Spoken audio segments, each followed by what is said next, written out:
The Hollow Knight games are revered for having an amazing soundtrack. Christopher Larkin did such a great job composing the music for these games. All the tracks are wonderful on both soundtracks. But I did have a weird issue playing Silksong where I really kind of felt that the music didn't hit me nearly as hard as it did when I played the original Hollow Knight. And part of me thought maybe it's just because the original Hollow Knight had like a nostalgic factor because I've just heard those songs so many times in the 5 playthroughs that I've had. But I've discovered there's actually an issue with the audio mixing, at least on the Switch 2 version, because that's the only one that I played. But the audio mixing was a little bit off to where the sound effects were so loud that when I was playing in handheld, I would turn the main volume down on the Switch 2, and the volume for the sound effects drowned out the music. And so I got like halfway through Act 1 and realized, wow, I'm not really even, like, the music isn't really affecting me. I'm like, not even noticing it, basically. And it's because the music was so quiet, I really wasn't even hearing it. But I wanted to talk about what the issue is, how to fix it, and maybe this is happening on other devices as well. So if you're playing Hollow Knight Silksong and you're realizing the music's kind of quiet, it's not really giving me that same impact, you can do this and it will help.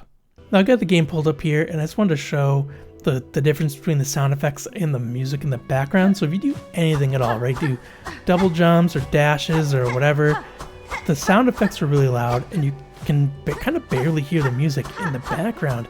And I guess it might be different if you're wearing headphones. I played it just with the speakers on the device, so when I had to turn down the device, you couldn't really hear the music. What you can do is you go into the menu here, go into Options, Audio, and by default, they're all probably maxed out to 10. What you do is you take the sound volume down a notch or two. Now, it's going to be different for each person. If you want to hear more of the music, you could turn this down even more. For me, 8 was perfect. You could hear the music just fine.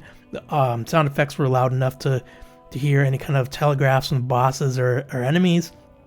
Some people will play with the music completely off because when they're fighting bosses, they want to be able to hear all the different things the bosses do, because you could basically predict what a boss will do from the sounds it makes.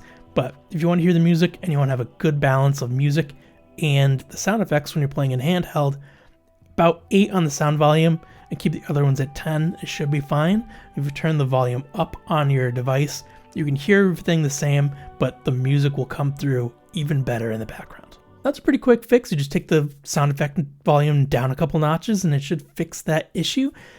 This could be an issue on other devices like the Steam Deck. So if you have a Steam Deck and you want to test this out for yourself, go ahead and let me know in the comments below if this fixed that for you or if you're even having an issue at all. And while you're at it, go ahead and hit that like button because that makes YouTube know that this video is a good video and it should be seen by more people. But if you want to see more how-tos and helpful hints for Hollow Knight or Hollow Knight Silksong, go ahead and click on my face right here to subscribe. Otherwise, I'll see you in the next one.